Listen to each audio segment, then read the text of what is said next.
Welcome back again to Advanced Functions, MHF4U 1. This is Trigonometric Identities and Equations chapter. In this lesson number 4, we are going to use equivalent trigonometric relationships to prove that equation is an identity. So the overall goal is to prove trigonometric identities. Now first, I want you to understand the difference between an equation versus identities. First, an equation is a mathematical statement which is true if the variable has only specific values. To solve an equation, it means to find the set of values of the variable that will satisfy the equation. So you're finding the values. So an equation, so for example, something equals something. That means that you're looking for whatever the variable is that will satisfy the left side is equal to the right side. Okay, but we're looking for what is that number x, a variable. Now keep in mind it has to be a specific values for that variable. Now let's take a look at an identity.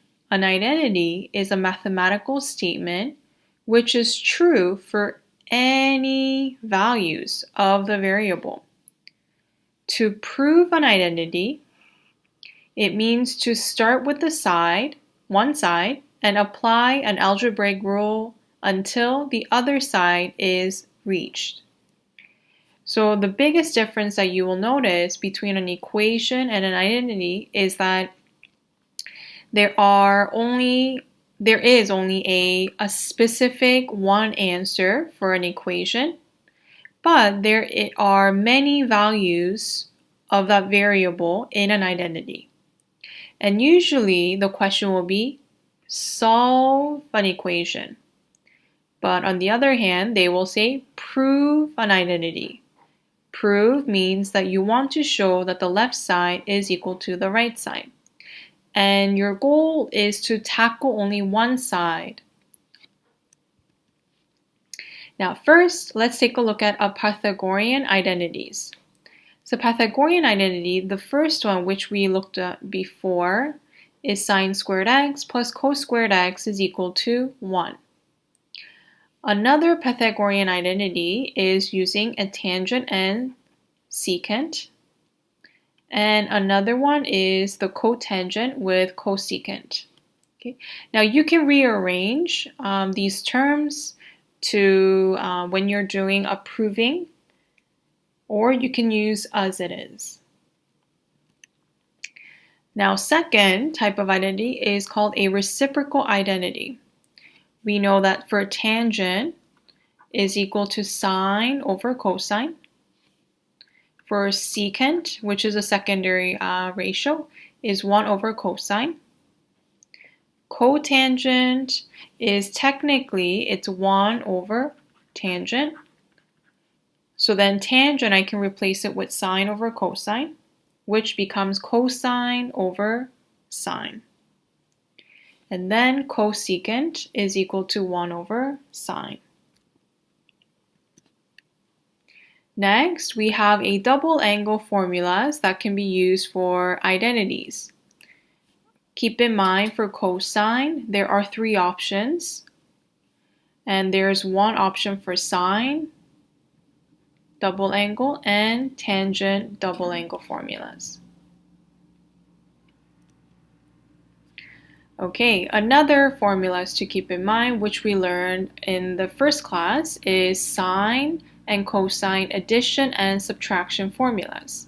So this is like the compound angle formula where you could combine or subtract the 2 angles to achieve a given angle. Okay, so in this case, alpha represents one angle and beta represents the other angle.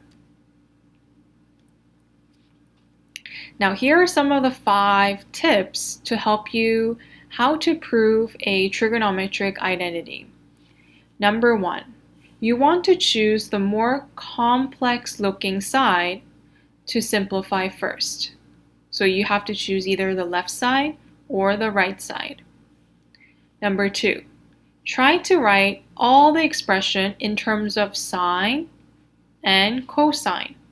So we want to avoid anything that is tangent or any secondary trig ratio. Number 3, use known trig identities to simplify the expression. So trig identity, we talked about a compound formula, double angle formula, or you could be using Pythagorean identities or rational reciprocal identities. Number 4, apply algebraic manipulation when possible. So this algebraic manipulation includes, if you have a fraction, you want to multiply the numerator and denominator by a common denominator. Okay, so if you have a fraction, make it a same denominator so that the expression becomes 1. You could also factor the numerator and denominator so that if it's factorable, you could possibly cancel out the expression.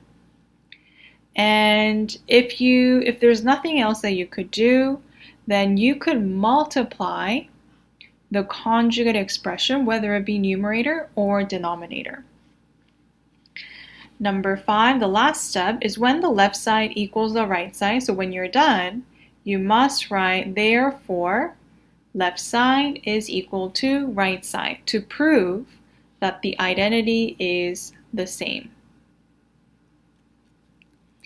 Now, question number 1, prove the identity. So we have cotangent x sine x is equal to cos x. So as always, let's choose a side that looks a little bit more complicated or something that you could simplify further, which looks like a left side. So we will be dividing into 2 sections.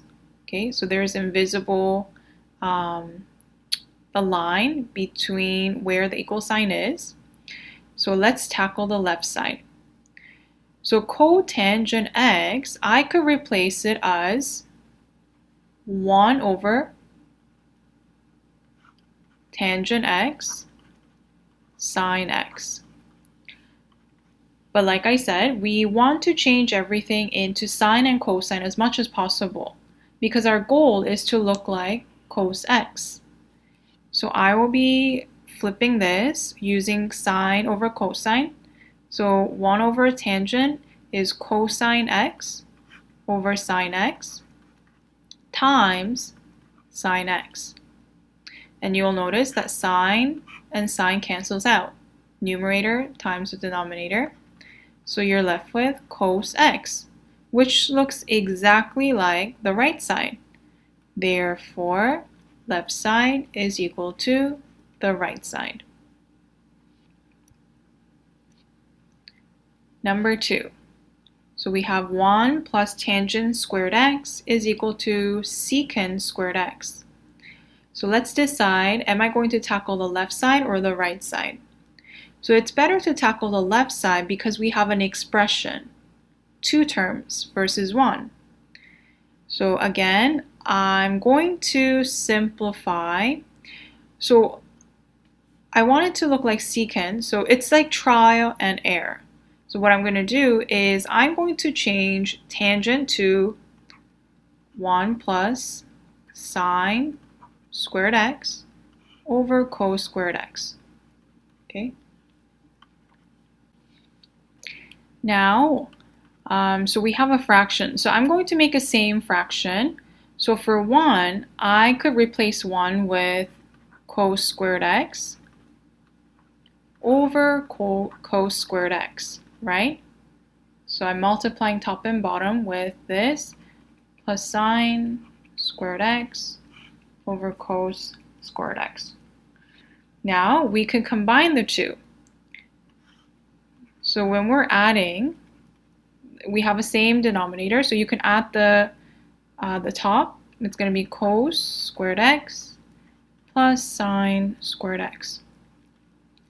So just by looking at it, I could replace the numerator with a Pythagorean identity. which is 1 over cos squared x. And at the end, our ultimate goal is to look like secant squared x. So we know that using a reciprocal identity, 1 over cos squared x is going to be equal to secant squared x, and looks exactly like the right side. So therefore, left side is equal to the right side. So sometimes you may have to do trial and error. You may not be able to prove the identity first time, depending on what you're given. Okay. Number 3, prove the identity. So now we're given something different, tangent to x. So it's a double angle is equal to this expression. So I will be tackling the right side this time because I see an expression and a fraction. So let's see. So numerator, I'll just leave it because I don't see any, hold on. But I definitely see the denominator, it's a double angle formula where I could replace cosine 2x. So look at your double angle formula. This expression, the denominator, is cosine 2x. And let's see. Now I want it to look like tan 2x. Now you will notice that if you look closely, 2 sine x cos x looks exactly like the double angle formula for sine. So it will be sine 2x over cos 2x. And then you can simplify. Sine over cosine is tangent, but the angle is 2x. So therefore, the left side is equal to the right side. Number 4. Okay, so we have left side and right side. So as you can see, I will be tackling the left side because they have an expression and it looks a little bit more complicated. So, well, now we want it to look like 1, but obviously we can't cancel out. And it's only one expression, like one fraction, so there's no such thing as like finding a common denominator. So what I will do is I see like a difference of square. Do you remember the difference of square? A squared minus b squared is equal to a minus b, a plus b. So I see two terms and they're perfect square. So I'll be factoring the numerator. So it's going to be sine 2x minus cos 2x, doing a difference of square, sine squared x plus cos squared x over sine squared x minus cos squared x. Now before I even factor the denominator for difference of square, you will notice that the one of the term, this, cancels out with this one because it's multiplication here, right? So it cancels out, so I get sine squared x plus cos squared x. And I want it to look like 1, and using a Pythagorean identity, this expression is equal to 1. Therefore, left side is equal to the right side. Okay, last question. So prove the identity. So for this one, both of them looks a little bit complicated, but you got to choose which one looks something that you can simplify further. Okay, so what I'm going to do is I'm going to tackle the left side because if you look at the numerator, how many terms do you have? I have 3 terms. 1, 2, and 3. And it looks very similar to a trinomial, which is ax squared plus bx plus c. So let's see if I could factor the numerator. So it looks like if I have to replace, so assuming that x is sine x, it will be x squared plus 4x plus 3. when we say let sine x is equal to x. So yeah, it is factorable. It's x plus 3 and x plus 1 using product and sum, right? So therefore, I could say, instead of writing x, I will be writing sine x plus 3 and sine x plus 1 over cosine x. Now there's nothing I can cancel out, so what I'm going to do is, oh, sorry, this question is missing squared here. So it's missing squared, cosine squared x. Cosine squared x, my apologies. So therefore, there's nothing I can cancel out, but if it's cos squared x, using a Pythagorean identity, I could replace cos squared x with 1 minus sine squared x, because we know that cos squared x plus sine squared x is equal to 1.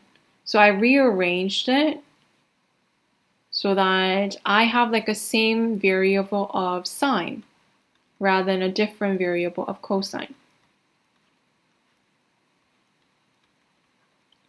Okay. And then there's nothing still I can't cancel out, but what I can do for the denominator, it looks like a difference of square. 2 terms and minus and 1 and sine squared x. So what I will do is I will factor the denominator, so sine x. So it's going to be 1 minus sine x, and then 1 plus sine x. Now what do you notice? Top and bottom, it cancels out. And I have the left side and the right side that looks exactly the same, which is 3. I can rearrange so that 3 is at the front, so 3 sine x over 1 minus sine x. Do you see that? So therefore, left side is equal to the right side. Now, so there are different variety of ways to prove by attacking either left side or right side, but you have to keep in mind that there are different strategies.